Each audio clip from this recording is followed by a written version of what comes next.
When I was still in high school, recruiters came to our school and were trying to get people to join the Navy Reserve.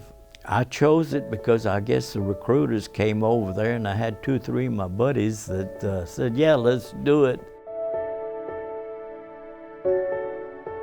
Right before I got to my 21st birthday, I was recalled and to go on active duty. They called our house phone because I was still at my parents' house and said, you got, if I remember, they said 13 days to get your stuff together and get to New Orleans. I was in New Orleans and then flown to San Diego. And we did what is called receiving there, went through some of the things that we were familiar with or what we knew with as far as the jobs that you were able to perform.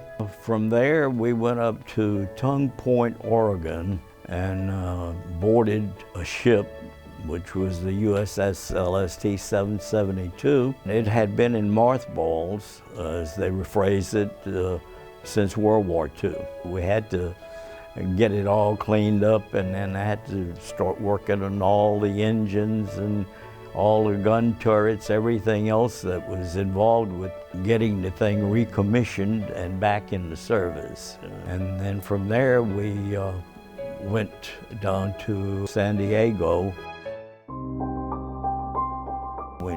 Go make trial runs and landings, and the ship I was on goes right up and lands on the beach, and we open the bow doors of the ship, and then there's another platform that comes down to unload.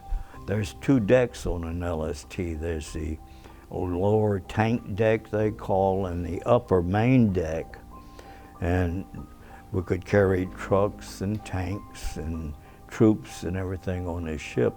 And instead of having to get them over the side and run them in with a smaller boat, we could actually go right up on the beach and open the doors and put the platform down and unload the troops and the trucks.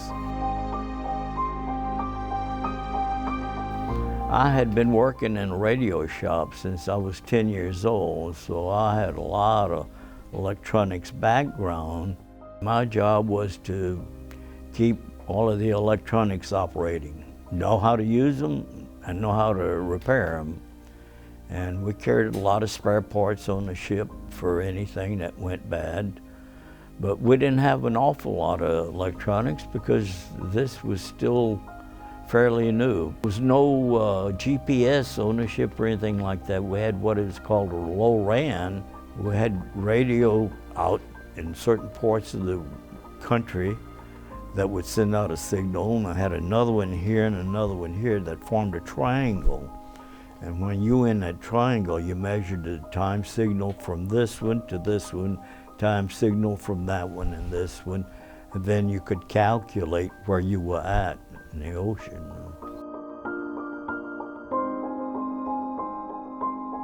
We were, first trip, we picked up, I think there was probably like maybe 300 war prisoners, and we'd put them on top of the main deck, and then we'd shuttle them over to this little island called Cogido Island, which is a few hundred miles south of Pusan. Then we'd go back to Pusan, and from there we would maybe pick up some more troops and tanks and go make a landing and offload them in some of the other areas. Some was Kunsan and some was Incheon. And that was the one that we went to the most. Incheon was the one that was very close to the 38 parallel. The reason we were making landings at Incheon is by that time the Chinese joined up with the North Korean troops and started pushing all of the U.S. troops down, further down, almost all the way to the south end of South Korea. So what we did is we came in on the east side and then the west side and landed troops and went across and cut off their supply lines so that way those troops could start moving back down south and eliminating all of the problems that they were having with there was a lot of Chinese that were involved with that, and they were coming over the hill, like Pork Chop Hill and places like that were by the hundreds. And so eventually we were able to drive them out and retake South Korea. And from there on, it was more or less just kind of a police action, just to be there like guardsmen, so to speak, and help rebuild the country.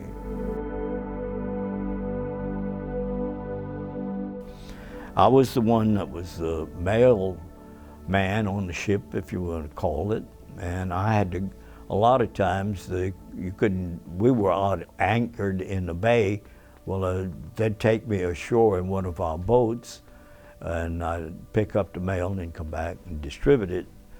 But when we went up to Incheon one time, we had not had mail in a long time. The nearest place they could deliver it to was Seoul, which was right up almost on the 38 parallel.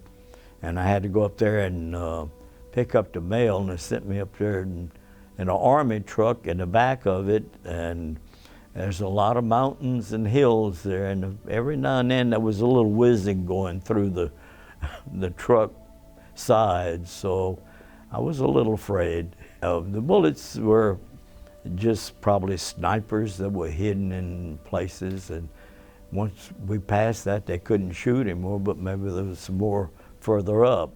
One time when we had to go through some minefields, and I was in charge of what they call a degaussing, which does, as you know, metal is attracted to any magnet, and put some minefields out there, and we had a degaussing that's a coil that's all the way around the ship, that when you energize it, it makes that anti-magnetic. In other words, it kind of reverses the field so that the mines are not attracted to it. And we were getting ready to go through this minefield, and all at once the degaussing system went down. So I went scurrying everywhere trying to find where the problem was. I found it in time where we could turn it on before we got to the minefields.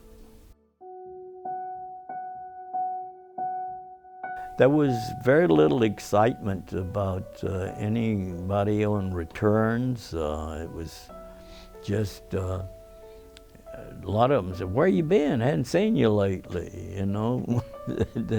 From the time they called me until I got back and got out, it was almost 2 years.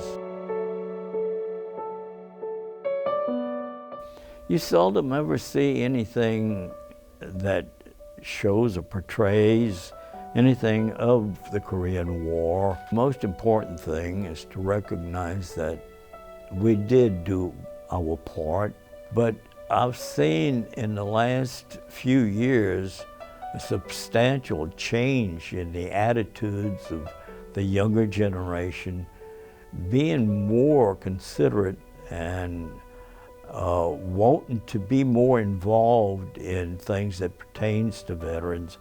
For the longest, veterans were barely even spoken to. It was just like walking down the street with your friend from school or something. But I've noticed quite a bit of difference, and it's little by little, but it's coming up to where it's helpful that at least that way they recognize that, you know, what you give up is quite a lot in your life, and you're exposed to extreme danger. You hope that you can come back home, but when I see what the younger generation now, I have had many come up to me and thank me for my service. And that means an awful lot to us. It really does.